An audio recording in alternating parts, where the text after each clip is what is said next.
Hey everybody, wcwabossman here, and I know I haven't done a video lately, and that's just due to me focusing on my company and some health issues I've been having. But when it pertains to the company, I'll be doing a separate video that I'll be uploading to here soon, and we'll talk about all that stuff. But as far as me and other wrestling stuff, that's what this video is related to. And so let's get started. First off, I don't mind Edge winning the 2010 Royal Rumble. It's not a great thing, particularly, but it's not the worst thing ever. I think it's a good thing. It gives WWE somewhere solid to go with it. And now we'll just have to see what happens with the SmackDown Elimination Chambers as entrance, as now we know the Raw guys with Triple H, Kofi Kingston, Ted DiBiase, Randy Orton, and Sheamus. If I missed somebody in there, I'm sorry. But I'd like to talk about those. And it kind of pertains to Shawn Michaels and the fact that he didn't win the Rumble and whatnot, and where they have him going. Now, I totally, utterly love and understand where WWE is going with this whole Shawn going crazy over the Undertaker thing. It's the greatest thing they've had him doing in a long time. And what I think is going to happen is this. And again, it's only my opinion on what I think is going to happen.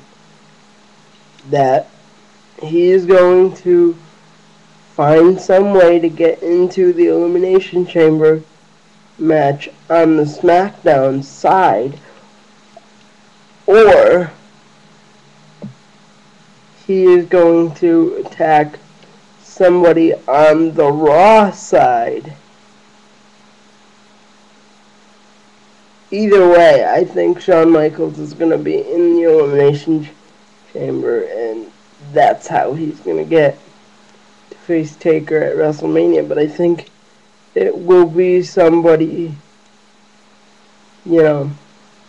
somehow it's going to have to do with the Elimination Chamber.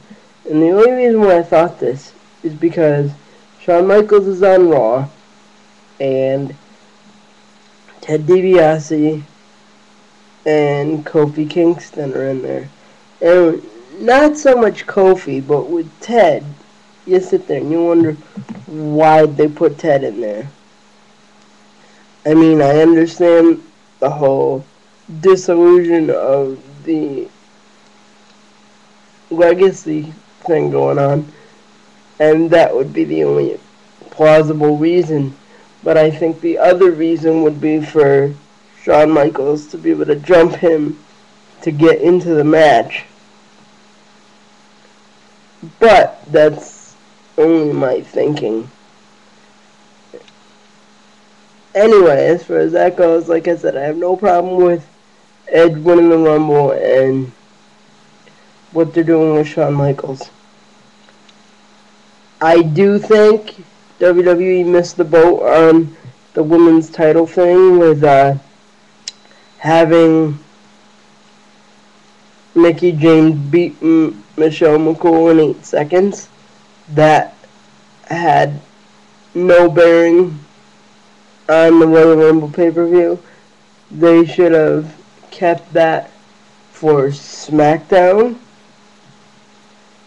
and let it go from there, because it had no place on that pay-per-view. What they should have done is had Michelle McCool win it, have wouldn't be all gloating, I beat her again, and then have Mickie James beat her in 8 seconds tonight on SmackDown. But that's not how they booked it.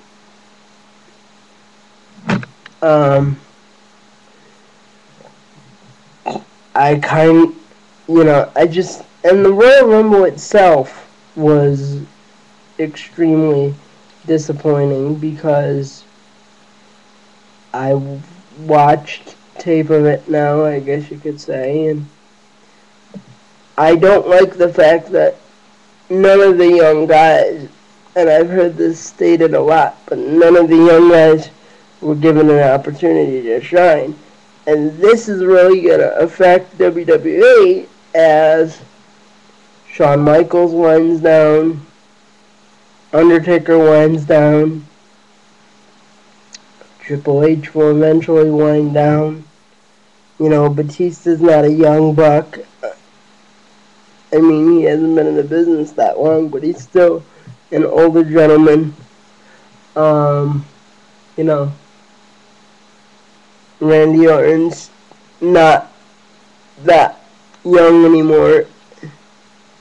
So, he's still young, but he's not. In wrestling, he's not young anymore.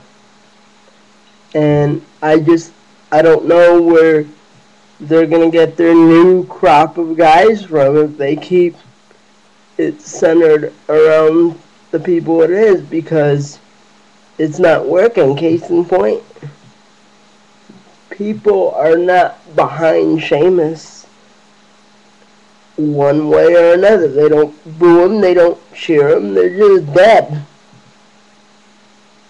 And that's a problem. So,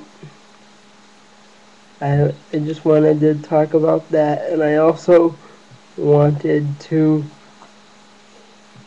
send my condolences to the Briscoe family with the passing of Jack Briscoe.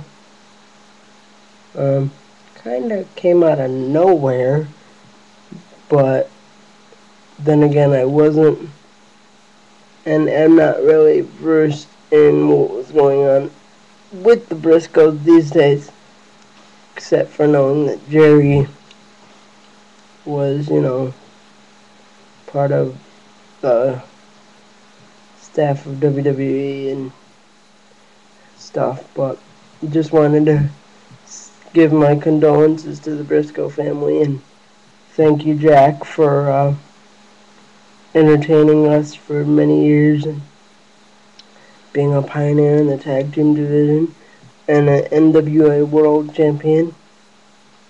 And to you, my good sir, as to every other wrestler that has passed since WCWA's last show, and for those we have missed, and in memory of all those that have passed, we will be doing our 10-bell tribute salute to you guys before WCWA A New Beginning on April 24th. But that video about that part of my life is coming up next. This has been WCWA Bossman, and I will catch you all next time.